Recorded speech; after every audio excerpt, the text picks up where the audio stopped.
Let me tell you a thing or two about a thing or two. If you've never seen a redneck transmission jack, or in my case, trailer park transmission jack, it's just a regular jack with a ratchet strap holding up a 400-pound 4L80E. That's how you know you're doing a good job. You might notice it's a fucking mess in here. And yeah, that's kind of the point. But we got the big shit going on here. Notice how there's transmission fluid sitting on the hood. Or the front core. Whatever you want to call it. I don't give a shit what you call it. You're not my problem. But Tibby hooked up. Fuel lines in. Sparkulator plugs. Spark plugs are in. Spark plug wires in. Alternator hooked in. This fucking stupid doohickey in. Everything's bolted down. Belts on. Even the battery's hooked in. Yeah, so, actually, I don't know if I want to start it right now. Definitely don't know about starting it right now because as it currently sits, transmission is currently being lifted and the engine is being held up by a jack. Like, the engine is mounted and bolted in, but if I take the jack down, the engine fucking goes back. So I can't have that because I'm trying to put the transmission in. But saying the least, is it runs. Fires right up with the key. The fuel injection is working, well, like the fuel injection should be. And alternator's working. Power steering pump is clearly working. That hasn't been hooked up to the steering box yet. Fan does fan things and it, spins. The only thing that I'm having trouble with is I need to get the hose for that. That's gonna be a bitch because I think that goes into this if I'm remembering right. Which I should be remembering right. I'm not that stupid. That I think is covering it. So the only thing that is going to be interesting to figure out is if you see that hole right there, that is where the old heater hose used to go. And if you'll notice, it looks smaller than normal because the bolt or the hose fitting that used to go in there, it snapped off when I was taking it out. So, big plan, interesting plan, probably stupid plan. There is a hose that goes from the water pump to the intake. And I want to put two 90 degrees right here that go up and that hook into the heater core, and it'll still circulate and go right back to the thermostat. So there's nothing really wrong with doing this other than you're just making that one specific tiny little area a little bit longer. Because that will be going, I know this is really shitty lighting and I'm sorry, I don't care, but it'll go from water pump, heater core, back up and out and into the thermostat. So I mean, I don't see a problem. And if you do, I don't give a shit because I'm doing it anyways. So yeah, that might take a minute. But anyways, we do have everything put back together. The truck is 100% ready to have the transmission put back in. It sits, idles really fucking loud because, no manifolds on it. Sounds terrifying, normal. What else? We got brakes. All I had to do was just bleed them again. There's a new bleeder over on that side, so that's cool. Whatnot. AC, still fucking my arm up, because, you got a fucking metal line over here that, is just ready to cut a motherfucker at any moment.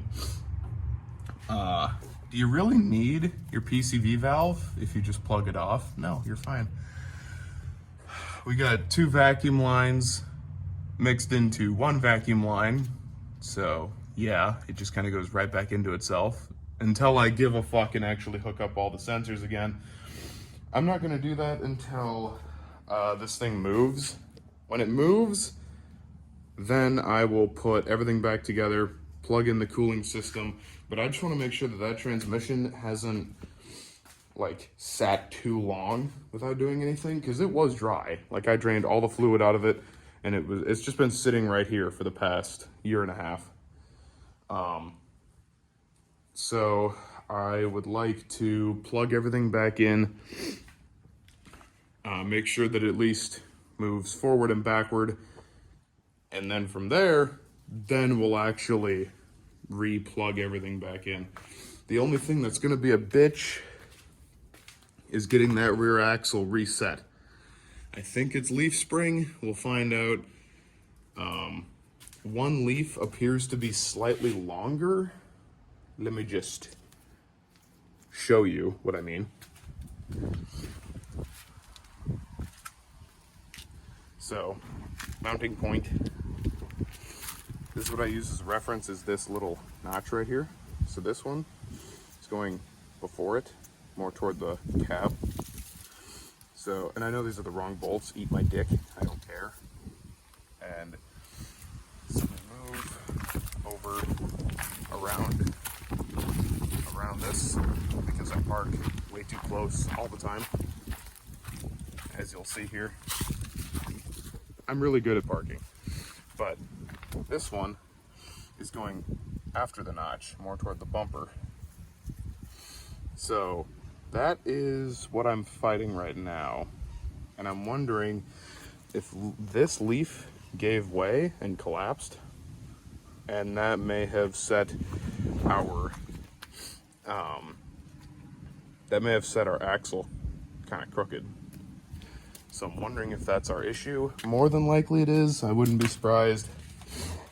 Leaf springs are fucking expensive and people make them cheap on Amazon, so that probably was my issue this whole time, and I'm just fucking stupid for taking this thing apart in the first place. But yeah, so hopefully we'll get this transmission put in, all plugged back in. I don't know if we'll be able to do it today, but I'm certainly gonna fucking try. If it does get hooked back in today, I'll fill it with transmission fluid, bolt the dipstick back in, and hook up the transfer case again. That transfer case I know works because I freshly rebuilt it, as you can see by the fucking 8 million pounds of RTV that are just lathered in this poor fucker. Like, I mean, absolutely everywhere. There's just too much RTV. That's why it never leaked, and that's why it actually functioned, because there's literally no possible way for it to leak. I know it works. It's got all new plastic selector fittings, if you know what those are. If you've ever taken one of these apart, you know exactly what the fuck I'm talking about. They suck, you lose them. I lost all of mine, and I made them by hand, because fuck it, I'm cheap. And I was pretty broke. So, yeah, everything in here works. If I can get it to move. Well, you get my point. I can't do it with my thumb, but, you know, it does the thing. I think it's in 4 high right now, because I'm moving the front output shaft, and it's doing the thing. Maybe it won't if I just hold it. Nope. Yeah, it's in 4 high right now. I can pretty much, oh. No, it's in 2. Never mind, I was right. Because you can't really tell when I'm just doing this, but I'm currently spinning the input shaft and this is not moving. Then if I let go, it's moving.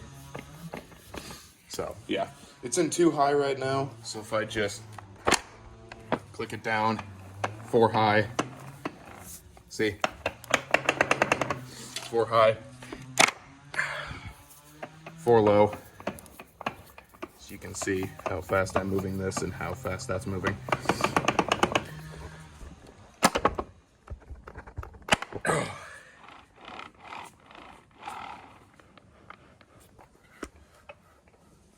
Okay, back in 2. Man, so get the transmission bolted up, wiring harness put back in, transfer case, drive shaft put back in. Like, I still have the drive shaft, fucking Big Dick McGee over there. That drive shaft is taller than me, and I am 6'4". That's a lot of drive shaft. But yeah, let's get this thing hooked back together. And the one thing I'm excited about is my fucking Christmas lights. I love those things. So we'll get this all put back together, and then we are going to fucking rip on it. I mean, I am going to beat the shit out of this thing, just like I used to. Every time this used to be my daily driver for, I want to say, like 2 years. And every time, everywhere I went, every stoplight, stop sign, anything, this thing was to the fucking floor, just because I felt like it. I beat the living piss out of this thing every day. For no reason, really. And it never gave up, never had any issues. The only issue I had was my own fault, because I had torsion bars cranked up, because before I put the lift kit in, I still had these 35s on it. So it was on 35s on stock suspension. So everything was just fucking all the way down. And my idler arm kept giving out, because these tires are fucking huge.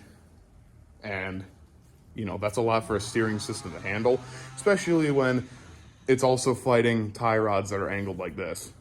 You know, it wants to push up and it gives that idler arm hell. So, yeah, that's fun and games. So basically I was replacing an idler arm at least once a week. So to say that I know this entire truck inside and out is an understatement, because I know this truck better than I know myself. So let's get everything put back together and let's give this fucker hell. How about that?